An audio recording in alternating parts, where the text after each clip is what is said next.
Good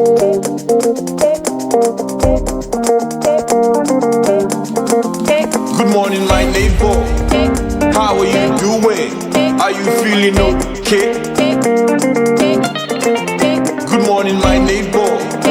How are you doing? Are you?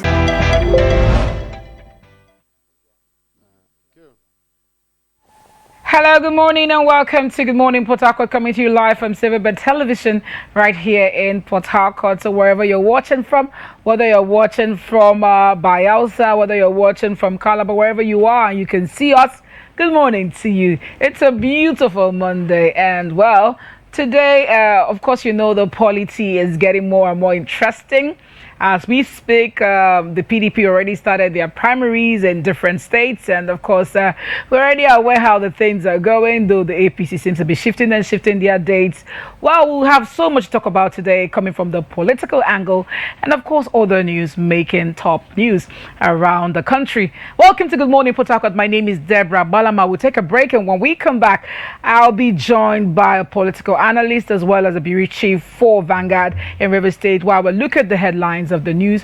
I'll bring you the headline of the news, and afterwards he'll join me, and we'll also have a legal practitioner coming by today, O.C. Haya King, and he'll be discussing with us on the implications of whether the president signs the Electoral Act as amended. We're talking about Section 18, which of course we know there are some subsections in the Section 18 that has raised concern. And of course we look at the delegate list. How is it going to be? Because the PDP already started theirs. If the president decides to sign it today or tomorrow, which is only going to affect perhaps the governorship and the presidential for the PDP, would it be also late? Would it be could it have some consequences? The fact that some people or some party already started their own primary, would the president signing it at this time make any impact at all, or would there be questions raised? Why should he now be signing it before the APC's own? We're going to talk about this and so much more on Good Morning Port Harcourt. Stay with us as we take a break. When we come back, so much packed up for you today on Good Morning Port Harcourt. Be right back.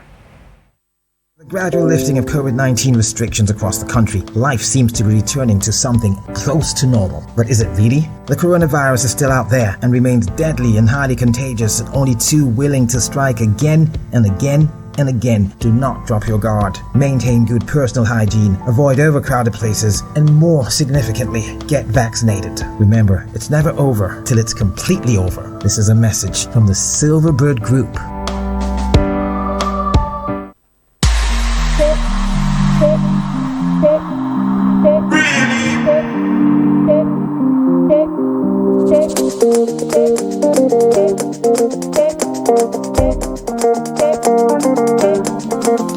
Good morning, my neighbor. How are you doing? Are you feeling okay?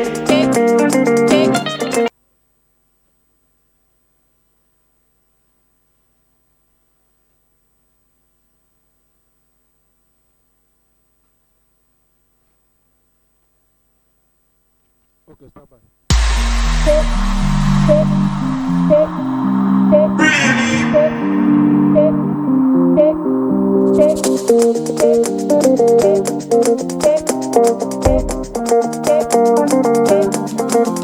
Good morning, my neighbor. How are you doing? Are you feeling okay?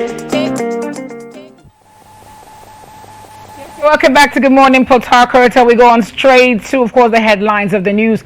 The headlines of the news is that segment where we bring you the news alongside the newspaper headlines, mixing with some other top stories from online and from other mainstream media. Well, we go straight, and on the newspaper headlines, we have as the main headliner for leadership, we have that 2023 postponement of APC presidential primary.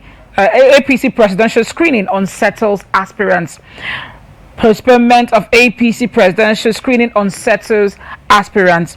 And then this basically talks about the fact that the APC has postponed their screening, and I'm just going to read out the press release coming from the APC, where of course we were told that the screening has been moved to an undisclosed time, and I'm going to read it out to you. And it says, captioned Abuja FCT, May 22nd, 2022, notice of postponement of APC presidential national screening exercise. The screening exercise for presidential aspirants of the All Progressives Congress (APC), earlier scheduled to be held on Monday, May 23, 2022, is hereby postponed.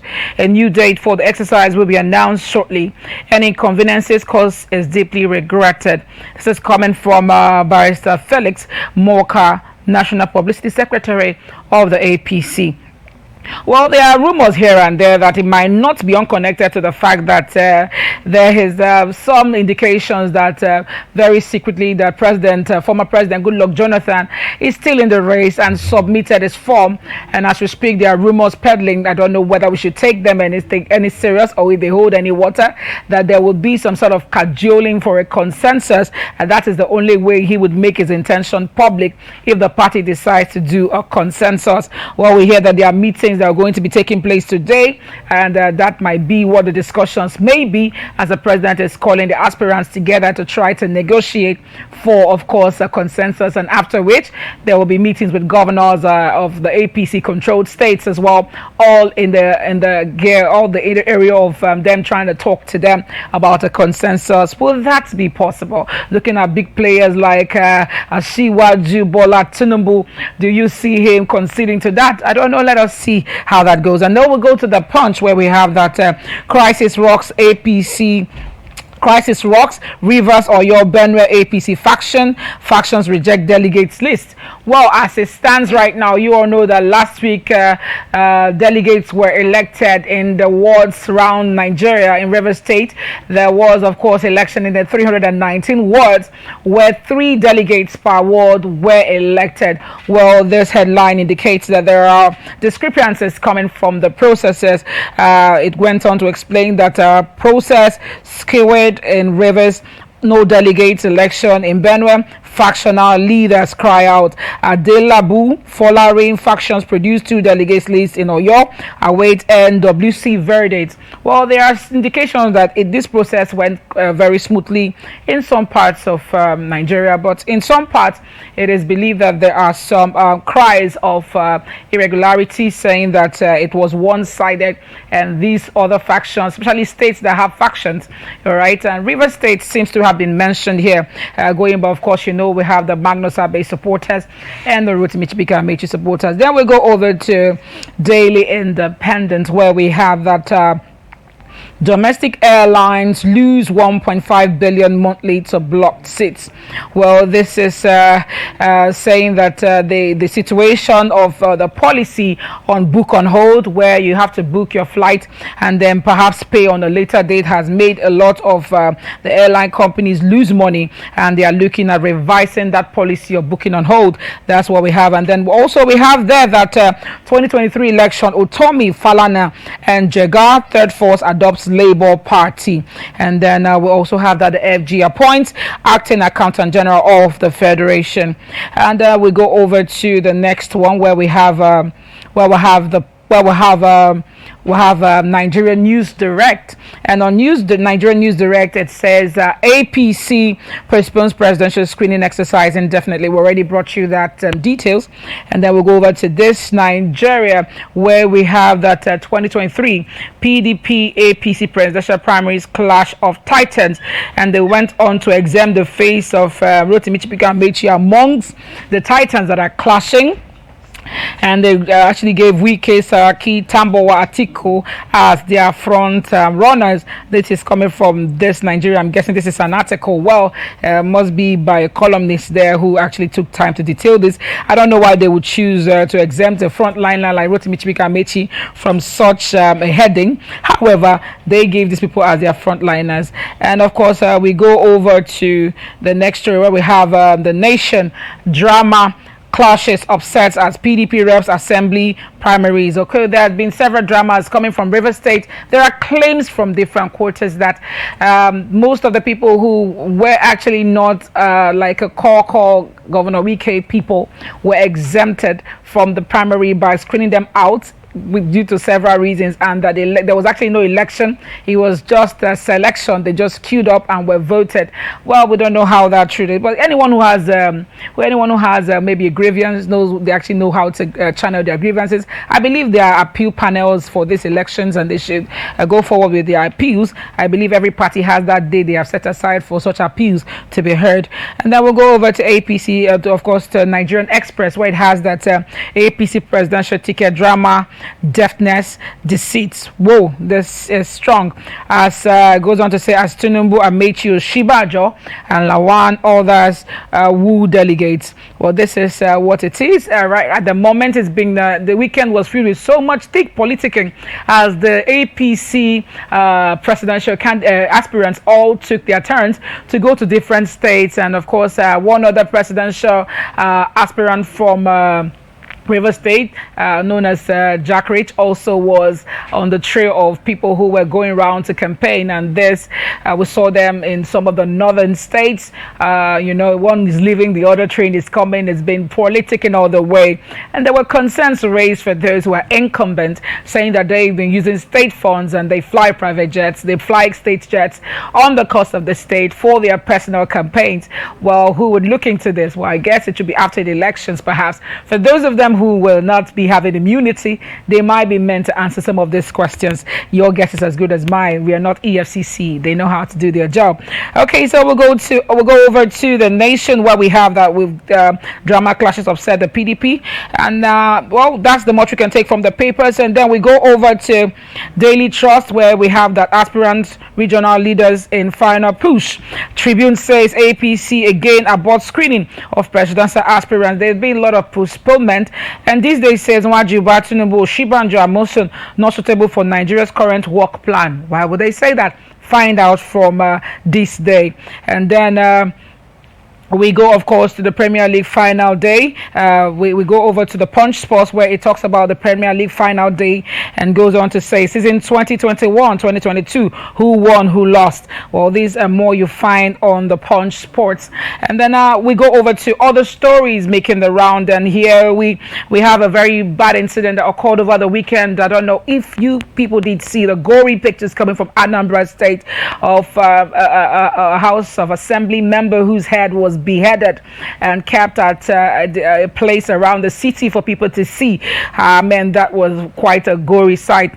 Well, this is a letter coming from the governor, Charles Soludo himself, Charles Chukwuma Soludo, where he says, Honorable Okechukwu Okoye, okay, that's what he's known as, like his nickname, and Cyril Chiebuka were murdered in the most gruesome manner no human being should have ever to experience death in that way. For no just reason, rampaging criminals have elected to desecrate our land with the blood of the innocent.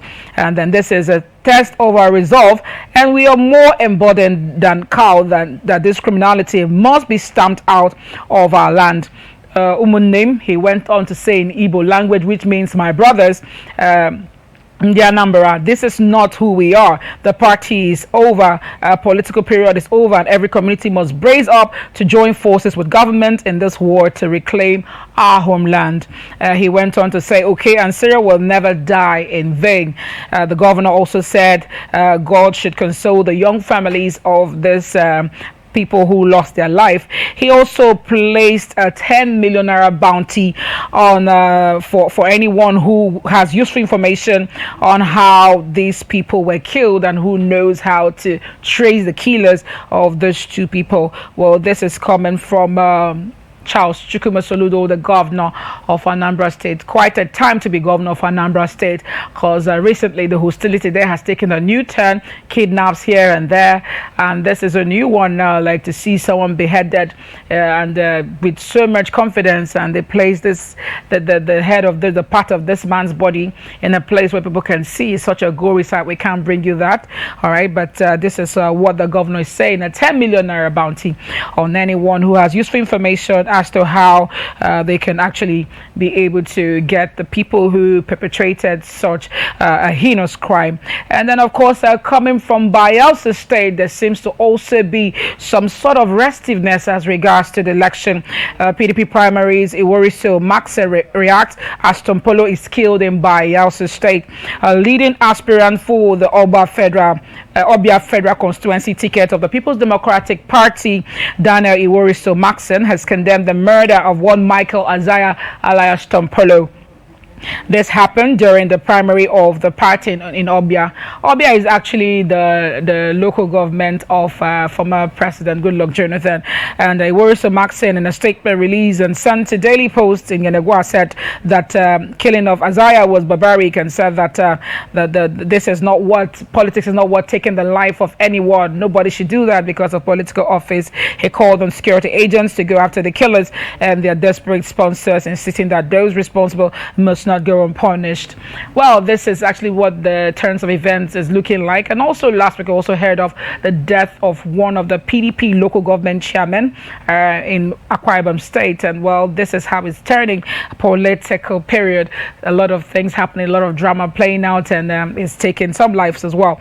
All right, so that's the much we can take. But then just before we go, not too young to run, they say, right? Okay, from Delta State we hear that 2 young women vied for the position of House of Assembly, and it will interest you who they are. The other one is the daughter of the former governor Emmanuel Udwa, and the other one is the incumbent's daughter. Well, Okoha's daughter also ran for the election, and is to say that, of course, the one you see on the picture right now is Udwa's daughter, and unfortunately she was flawed. Her name is Orode. She was flawed at the PDP House of Assembly primary. Why? On the other end, the incumbent's daughter also flew the flag high as she won the House of Assembly seat. Well, this is actually the news coming from Delta State. Would it be different if they were their fathers were not former incumbent? Well, I don't know, but people are raising concerns and saying these people want to be in office, they finish and they put in their children. Okay, well, I don't think that is the case. Well, maybe if you have a daughter or son that's capable, I mean, it's up to them. After all, Dwyer's daughter failed, so if you're good enough to go and campaign and win, go in and do it. Because your father is a politician doesn't mean that you should actually not pursue your career. All right, have you ever heard where someone said, because my father is a doctor, I won't become a doctor? It's only in politics that this applies anyway. All right, well, this is the much we take on the news analysis this morning. We'll take a break. We're still doing the news analysis, but this time around I am joined by the Bureau Chief for Vanguard as we look at these headlines. And of course, you all know that the signing of the Electoral Amended Act, Section 84 by the President, has been delayed a little bit. There were rumors that he signed it as soon as he got back from his trip to Dubai, but eventually there was no release, there was no statement coming from the presidency to affirm that, which means that it is possible that it is not still signed. If this is not signed, the consequences is the fact that the delegate list will just remain as it is at the moment, which is of course the elected delegates from the 3 wards who are going to be voting at the House of Assembly and the House of Rep and Senate election, as well as the governorship election, while you have the national delegates, which are actually drawn from the 23 local government, like for River State that has 23 local government, like Kano that has 44. You're going to have them like that, each per local government. So this is what it means. What this means is that members of the House of Assembly will not be voting. Both past and present will not be voting. The senators will not be voting. The House of Rep members will not be voting. That's quite a lot of exemption there. And they have been putting pressure on the president. Sign this so that this can be implemented. Anyways, now that the PDP has already started their processes, will the president signing this make any difference? This and more we'll be talking about with a legal practitioner who is joining us later on. But right now, we'll take a break. When we come back, we will be analyzing the headlines of the news. Stay with us. This is Good Morning, Port Harcourt.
you're welcome back to Good Morning Port Harcourt, and we are still talking about the news and the headlines. These are basically topical issues that are making the rounds, so we'll just look at a few of them together with, of course, our analyst this morning, Yafugborhi, Egufe. Good morning and welcome to the program today. Good morning. Thanks for having me as always. Yes, you're welcome. How's the news? How's reportage going in River State? How are you finding the job in this particular period? There's not always a change in the news. We just report what's trending as well. And politics is trending now. Okay, well, let's look at what is trending. At the moment in Anambra State, there seems to be a situation, should I say former, because he's late now, well, a member of the House of Assembly, Honorable Okechukwu, who is actually representing Chukwuma Soludo in the House of Assembly because he's from his constituency. Okechukwu Okoye was beheaded over the weekend, and his head, part of the corpse was kept at a place. You look at the crisis in Anambra State coming from, of course, we've been having these kind of situations from the north, coming, of course, from terrorist groups, and at the moment IPOB has been proscribed as a terrorist group as well.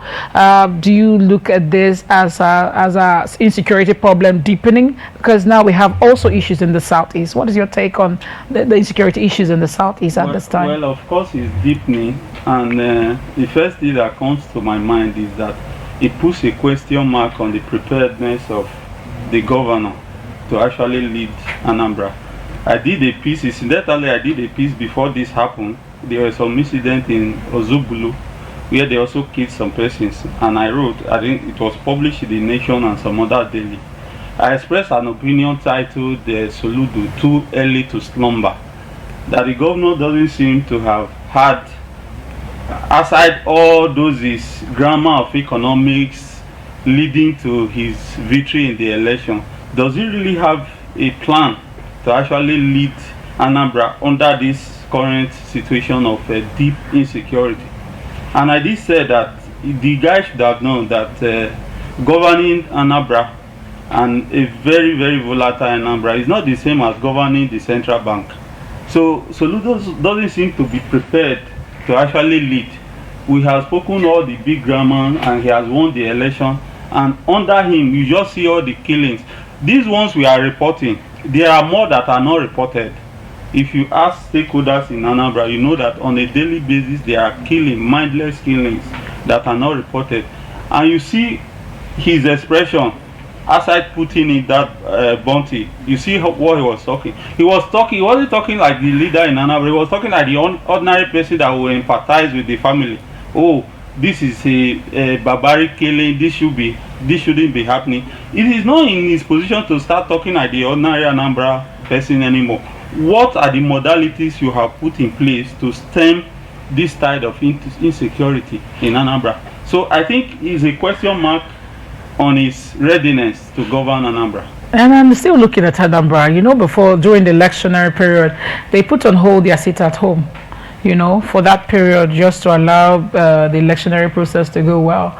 And after that, they have resumed. As I speak with you today, you cannot travel to Anambra or come out of Anambra State. They've even increased the sit-at-home dates. It's now no longer 2 days. It used to be Mondays and I think Thursdays, but I think they say it's now 3 days of the week. You don't go anywhere, and if you do, I hear the consequences are high, from them killing to destroying your property, to beating you to stupor. So many issues surrounding it. Do you foresee the federal government stepping into this? And there are also rumors of the fact that if this lingers for a long time, you might have, though I think the presidency is always quick to declare state of emergencies in the south faster than in the north, though. But I mean, do you foresee that this might happen? The period is too sensitive for such a decision, because we know that insecurity permeates the entire zones in the country today. These mindless killings, they are everywhere. So you may not pinpoint the Anambra situation and say you are placing a state of emergency. I don't see that happening. But just so to emphasize how unready Soludo seemed to be, you mentioned the question of the sit at home. He came in, and without putting in any modality, any force of action to stem this enforcement of the sit at home, he declared it cancelled. He said he had cancelled it, and when he cancelled it, you know what happened?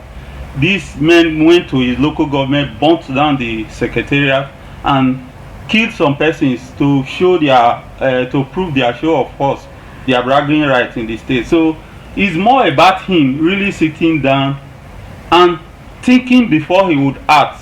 He doesn't seem to be thinking. He's still playing to the gallery by believing that governance is just about speaking good English. It's not about that. You see the things that are happening, and he doesn't seem to be in control.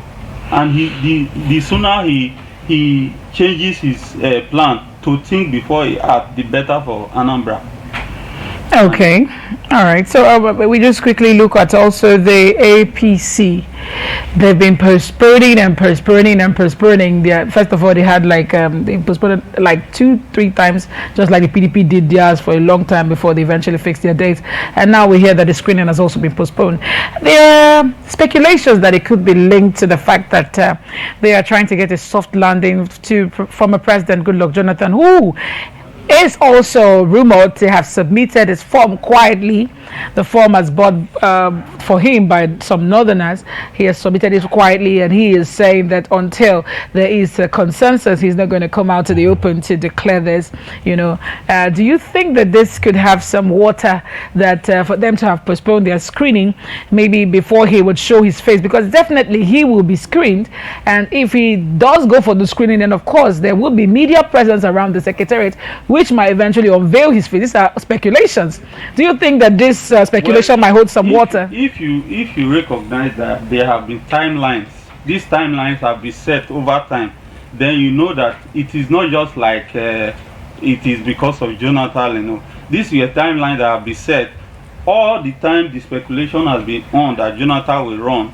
Those who are promoting him within the APC knew the timing of his coming in to say I'm running or buying form and all that. They were all a conspiracy that were stage managed to be that way.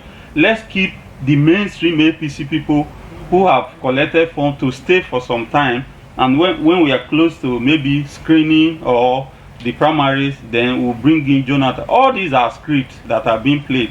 So it's not about Jonathan. And if they are waiting for there to have a consensus to bring in Jonathan, it's not going to work. It's not going to fly. If you have people like the Jagaban as aspirants, you have a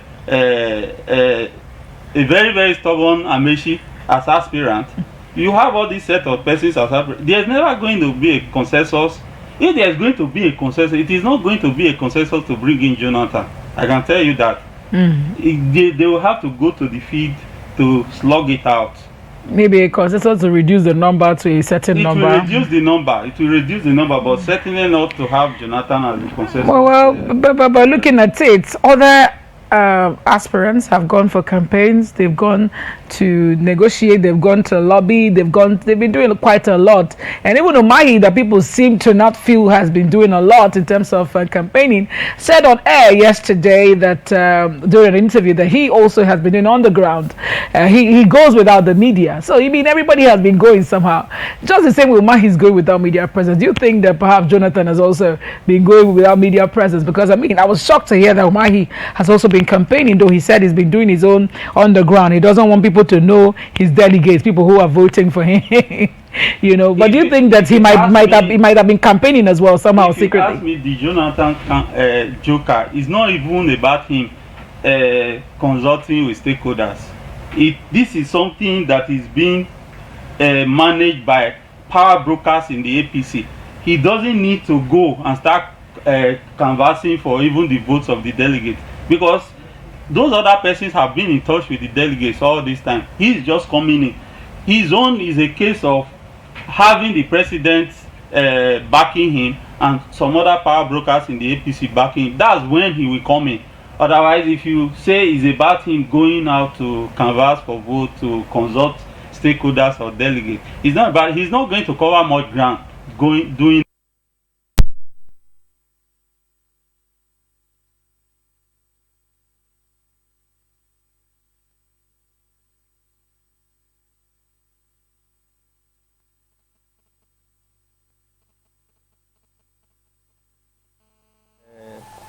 another 4 years to complete the tenure for the South, then they can revert leadership to the North again. So it's not even about Jonathan's own self trying to appeal to the conscience of the delegate. Others are playing that yeoman job for him, and it is the power brokers in the APC, the same one that kept the pressure on him to come in, assuring him that they will make him president. Okay, well, let us also look at the present state of the president. He was rumored that he was going to sign it over the weekend when he returned from the Dubai trip, but apparently he still didn't sign it. That he has actually not yet signed the amended Electoral Act, as talking about Section 84, which has, of course, some subsections, like the section that provides for the list is drawn, which expanded the list. You know, the amendment expanded the list of delegates to include, they say, the former chairman of local government, present chairman, and of course we also look at it also included the councillors, included senators, included House of Rep members, included House of Assembly members. Quite a list, you know, and then but the present one they are using actually excluded all this and just said 3 delegates per local per ward, and then for the national delegate 1 delegate per local government. As it stands, the PDP has gone ahead with using the status quo, what it is as at now, you know, to go ahead with their own elections. If the president decides to do this, though, we're going to be asking a lawyer for that interpretation, because he might understand this, looking at the Constitution, looking at the Electoral Act. But you now, from your own analysis, do you think that it might seem somehow for the president to now consent at this time when the other party has already started, the other parties have already started their own processes? If the president signs it now, do you think it holds any water? Well, my first response would be that it's actually funny what a self-mockery the ruling APC is making itself of governance. All these issues we talk about, why is the president evasive? The president should be able to say, I'm going to sign, I'm not going to sign. Just like he dealt with the issue of the argument over the law about political appointees, ministers resigning or not resigning. You know, we trashed it here, and I said, the issue really lies on the president. It is actually the president that is causing the chaos. It's not actually the law. If the president pronounces it, he has the power to hire and fire the appointees. And you know, the moment he made the pronouncement, all of them started towing the line. They started resigning. Some others started dropping their forms they have bought and return back to their office. So it's the same situation we have here. But when the lawyer comes in to actually give us the legal tone to it, I want him to look at what about this issue we used to talk about, the power of the assembly to veto the president. Why are we not hearing about that on this thing? Why are we just waiting for the president to come to sign or not to sign? Why haven't the National Assembly that shot themselves on the foot by bringing in the first one that they now want to amend for the president to sign? Why are they not thinking of vetoing the president's refusal to sign? But the lawyer will give a better perspective to it. Okay, well, just rounding off, let's look at, of course, what's happening in Delta State.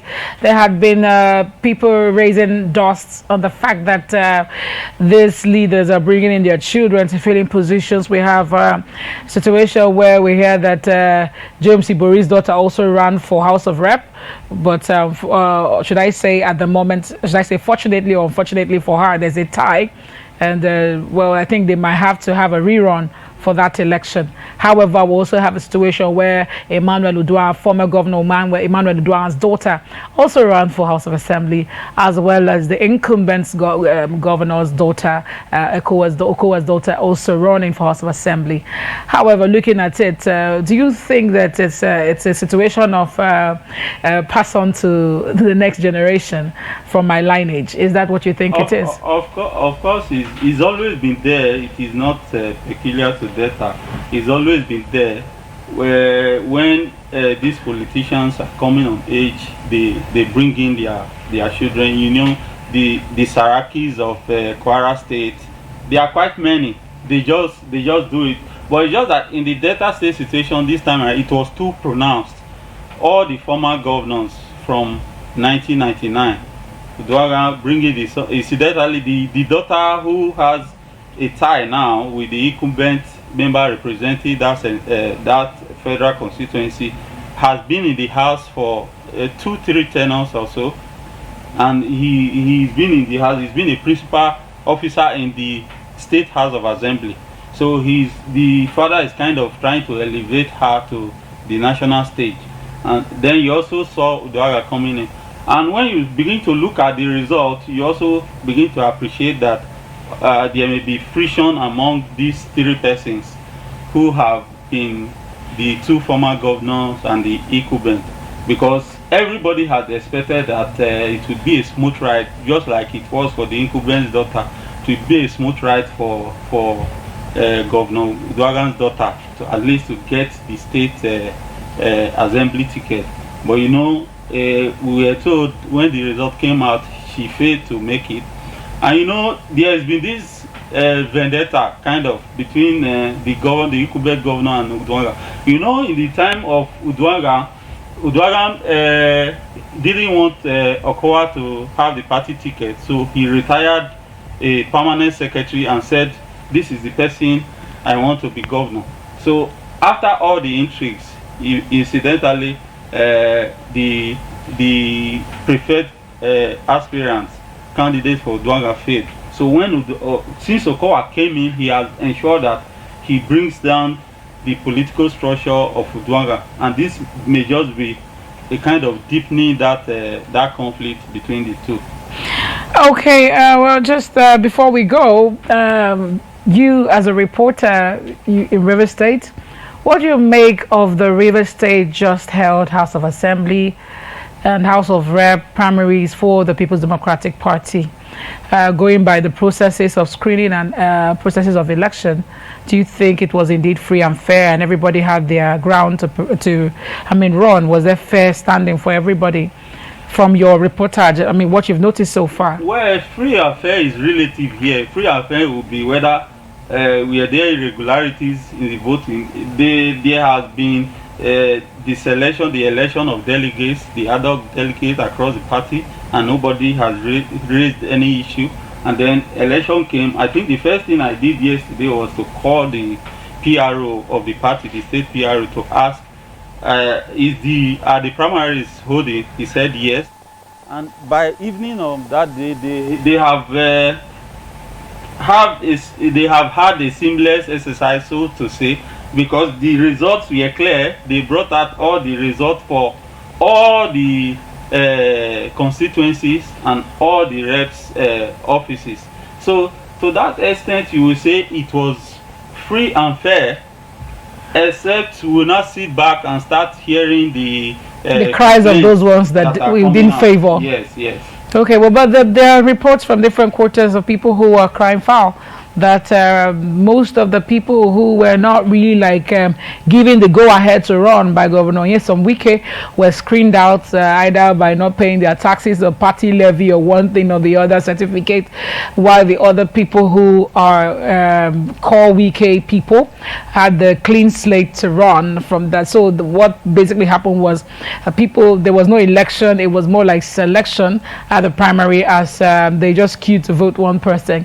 There was no contending. There was no 2 candidates in any of the areas. It was just the people that he had okay to run, that their names were there for people to vote. So it was more like a consensus kind of thing. Consensus that well, it's up to those who are aggrieved to come out and really state their case. That's what we do, because as reporters, we don't report ourselves. We don't report what we don't know. So they will come out, state their grievances, and of course we'll do the reporting. Okay, well, that's the much we can take. Thank Egufe for coming by. Egufe is the bureau chief for Vanguard in River State. Let me just correct that I'm the acting bureau chief. Oh, you're the acting bureau chief. Oh, sorry. Okay, I didn't know that there was an acting or non-acting. Thanks for correcting that. Okay, well, we actually news just coming in says that President Muhammadu Buhari has approved the new new tax on phone calls proceeds to finance free healthcare for vulnerable Nigerians. Well, Nigerians will pay more for phone calls as the federal government moves to raise funds to finance free healthcare for vulnerable Nigerians. So by this news, we're going to get more details on this, of course, on the STV news bulletin as the day goes on. But that is the news just coming in now that President Muhammadu Buhari has approved a new tax on phone calls, and the proceeds from this increment will be used for free healthcare for Nigerians. This is like taking from me to give to me.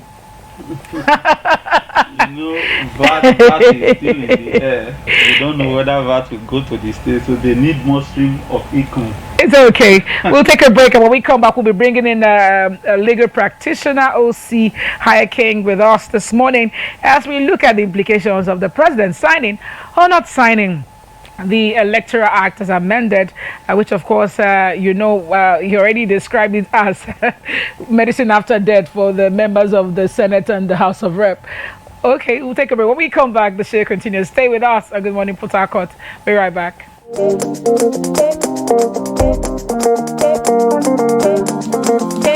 morning, my neighbor. How are you doing? Are you feeling okay? Good morning, my neighbor. How are you doing? Are you...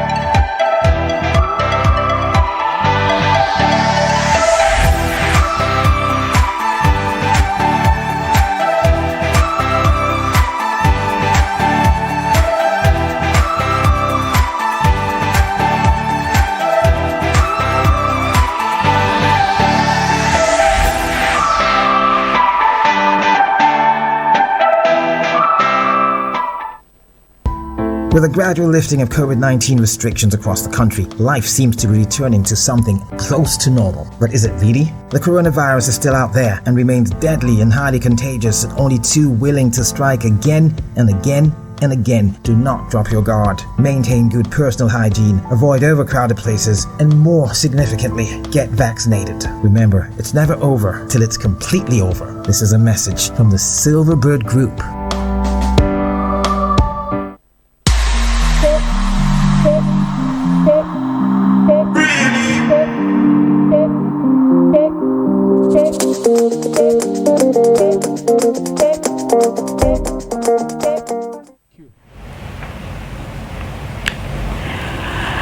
Welcome back to Good Morning Port Harcourt, and we have been looking at the happenings in Nigeria, the news, and of course issues around the news. Well, at this segment we are looking at, of course, at the Electoral Act as amended by the Senate. Now, of course, you're aware that the Electoral Act was amended and, of course, passed, signed by the President earlier on in this year, and after which there were some notifications where the Senate had to revisit some of the sections of this signed Electoral Amended Act. And, well, part of it is the part that provides for the number of delegates that ought to participate in election. Now, looking at it at the moment, it is still at the status quo of what was signed earlier on by the President, which states that only 3 delegates per ward will vote, and then, of course, you have 1 national delegate from each local government. The Senate has been putting pressure now on the President, and as well as a lot of people are putting pressure on the President to say, can you sign this? And the President got back over the weekend. There was a lot of pressure and news coming around it that seemed like he was going to sign it, but eventually it didn't happen. The question now is looking at the legal aspect of this. If the President should sign this at this time, where the PDP has already gone on with their own election, does it have any consequence at this time? Because it would be like process has already begun. Well, the law is generally that you cannot stop a completed act. You cannot get an electoral using the common Nigerian language injunction. You cannot stop something somebody has already done. You cannot get an injunction to stop something that somebody has already done. I think digressing a little, I think these politicians, especially this House of Assembly, National Assembly members, they are the one causing this confusion. They are the one trying to, create this confusion so that we can come on air like this and be talking so that they can now, maybe they want to achieve some sinister motive, they want to do something, they want to do, let them be discussing. Otherwise, even the amendment in the first place, for me, that section 84, 8, 12, they are all provided in the Constitution. Now, let me also tell you, the issue of resignation is not yet over. The issue of resignation is not over yet, because the Federal High Court in Asaba asked the Attorney General, Federal Attorney General, to delete that section 12 because the Constitution already provides for it. If you look at section 67, section 107, section 136, and section 176, it provides for how many days or weeks or months a political appointee, like the ministers, the commissioners, how many days they will vacate office. That law is there in the Constitution. The Constitution has already made provision for that. So the Constitution having made provision for that, I have said in several forums, other forums, that what they ought to have done, which they know that is what they ought to have done, was to amend that section of the Constitution and put this 1 year resignation. So this confusion won't be there. They know. They are the one that has been looking at that Constitution. They know. And the law is that if any law is inconsistent with the Constitution, that law is null and void. You cannot implement that law. For me, I completely agree with the Federal High Court. The Court of Appeal just shied away from it. The Court of Appeal refused to make a comment about it. The Court of Appeal only said the court in the first place does not have jurisdiction because the person that brought it was not a minister, was not a commissioner. So it does not affect him. They now threw it up. The Court of Appeal was on technicalities. Yes, the Court of Appeal was smart. Extremely smart. They don't want to comment. They don't want to do anything. So the person that brought it ought not to have brought it. The court didn't have jurisdiction to hear it in the first place. We threw it to Big Brother. They threw it upstairs. The Big Brother take it and handle. So we are waiting for the Supreme Court, and I know that the Supreme Court, I'm not preempting them, but I know that the law is settled that any section, any law, yes, the Constitution provides for Electoral Act. The Constitution provides for National Assembly to make laws, but you cannot make law where the section already said, like I said, section 136, section 6, they are all there. Now say that they will resign on or before 30 days, and you are not coming to limit their time. It will not work. There is no way that it will work. So the National Assembly are the ones causing this confusion. The same thing they are not trying to do about this delegates thing. Now answering your question straightforward, it's null and void. Because they have already conducted that means that primaries will not hold. You cannot promulgate a law in retrospect, take it back. So what will happen? Are they going to? That means you have to conduct primaries again. That's the answer to that question. It will affect it drastically.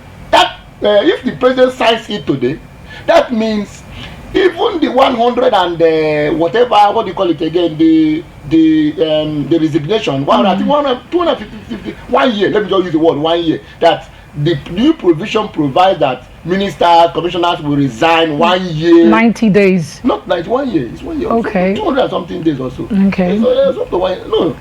Close to 1 year. That is why they are resigning. They are asked to resign this May now, because this May, okay, not up to 1 year, almost 1 year. That is what the new law provides. But the original provision by the Constitution is 30 days. You have to resign 30 days and go out. That means you have to be in office, do primary, do everything. Then 30 days. Close to the election.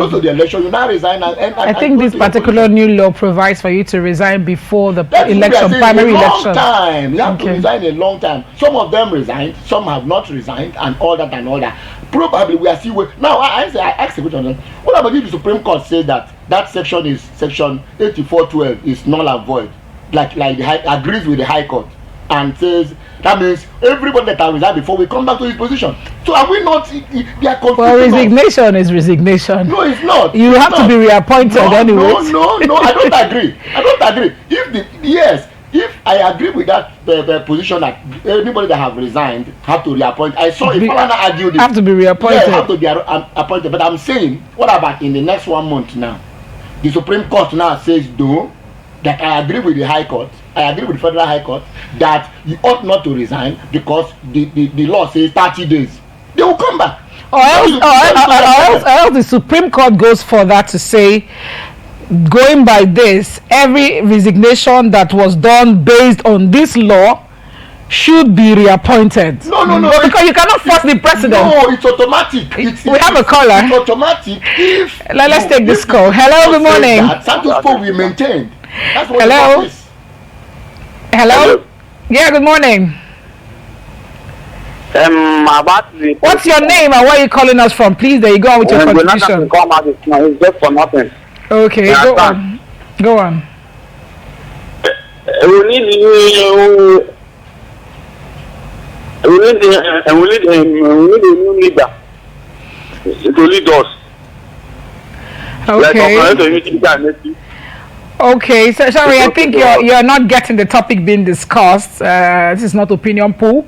We have a matter in discourse which is on the screen. We're looking at the implications of signing or not signing the Electoral Act. Of course, the amended Electoral Act 84. If the president signs it, the law is that it will start to become a law the day it was signed, because the president is the final assentee that will assent to that law. If the president assents today, that today is the day that the law has been completely made, because the National Assembly have done their bit, but the final signing, and if the law says if he refuses to sign, they will go back to the Senate and vote and veto him, and it becomes law. But if the president signs, that is the day. When you pick it up, you see the day the president sign this day, that. You see the president's signature is there. It's there. Even the one signed by the British 1918 something, they're all like that. So now, if he signs it, definitely what PDP has already done will be null and void. They will have to go back to the polls again. They have to follow the new, abide by the new act, the new law. That's what they are going to follow. So in other words, if they finish and submit these names, the INEC can actually reverse the system all over again, tell them to go back. Of course, that's what that is what it is all about. Which law are they going to base themselves? Except if you sign, I don't see it that way. Then again, if the Supreme Court rules now, the other one I was saying, if the Supreme Court now says, okay, we agree with the High Court, everybody that resigned, all of them will be null and void. Now they are cancelled because they are all cancelled. The Court of Appeal only said the man who came is not the minister. The man doesn't have locus. But they failed to comment on the issue of what the man brought. The substance of this case was not taken. Instead of that, they threw it upstairs. They threw our big brother, take, I beg, I don't want trouble, take. They can get to the big brother. So we are waiting for the big brothers now, Supreme Court. I need to bring court rules, otherwise the law is simple. You have to go back, everything shambles. So that means we have to go back to 30 days. Everybody have to come back to his position and continue his aspiration until 30 days. Because I say so because the National Assembly is deliberate on this. They know what they are doing. There's no way they will tell me that they don't know that this law of appointees, when they should resign and when they should not resign, they don't know the section. If they don't know where it's contained in the Nigerian Constitution, then shame on them.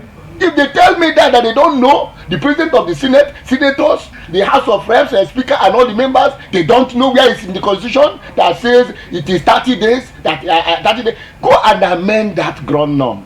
Constitution is the ground norm. Constitution is the modern norm. Constitution is the father. Is the where everything rises. All our law in Nigeria rises and rests on it. Any law you make that is already contained in the Constitution is null and void. That's what it is all about. So you cannot tell them to resign close to 1 year or about 1 year before their election, while the Constitution says they should resign 30 days. And unfortunately, I didn't see any of them, the ministers or the commissioners that this affects, political appointees, go to court. I didn't see any of them. Somebody was talking about that the ministers are at the whims and caprices of the president. Yes, but to an extent. Their tenure somehow, when it comes to this election, something says they will resign 30 days on or before 30 days. And this Electoral Act now is now coming to limit that, coming to make them not to be in office until their tenure. And none of them have gone to court. But somebody went and they said, you are not a minister, you are not concerned, but Supreme Court, we are waiting. So we are still waiting for a lot of things that will happen. So that means if that happens, the calendar of of INEC will be completely altered. A lot of things will be altered. They will have to go back again, have to redraw many things again. I don't know whether we may be able to even implement this amended electoral act, because these things we are seeing, because at the end of the day somebody may before you know it, we come up, go back to the old electoral act. This electoral act, we cannot use it, let's use the old one that we have, because this one up till now we have not been able to amend what we want and make you do it, and some people are already implementing it, while some people are still asking for the same section that have been implemented to be revisited and again. So you can see that the National Assembly is just the one confusing us. Well, basically you just you just struck it on the head. Trying to confuse Nigeria, but I'm not confused. I know, because they ought to have gone. If they had gone to the Constitution and amended the Constitution. The question is the question is what changed from when the Electoral Amendment Bill was passed to now? Why are they changing their mind? What happened at that time that they didn't consider all the things they are considering now? That's what I'm saying. You know, it dawned on them that it affects them and makes them not to participate in the political process of their parties. That thing was a smuggled in. There was a time in the media and we had that section 12 was smuggled in, that it was not part of what was presented. It's okay. All right, that's the much we can take. We've actually had from a legal practitioner, O.C. Hayek XY, and he has actually educated us on most of the happenings, because this is a legal jargons and lacunas, and you have to be able to understand the areas. And so there's of course the only people that are befitting to discuss these are the legal practitioners like you. However, you've actually we're expecting a judgment from the Supreme Court on the 26th, which is on Thursday, of course, on the matter about the days before resignation, if it will be upholding what it is right now. This is the much we can take this morning on Good Morning Port Harcourt. Thank you all for being there. Tomorrow is another time on the show. Okay, this is of course the much we can take today. We'll see you tomorrow on Good Morning Port Harcourt. It's been Deborah Balama, and then thank you very much, O.C. Hayek, for coming by. Thank you so much. Thank you so much. Okay, see you tomorrow. Thank you for being there.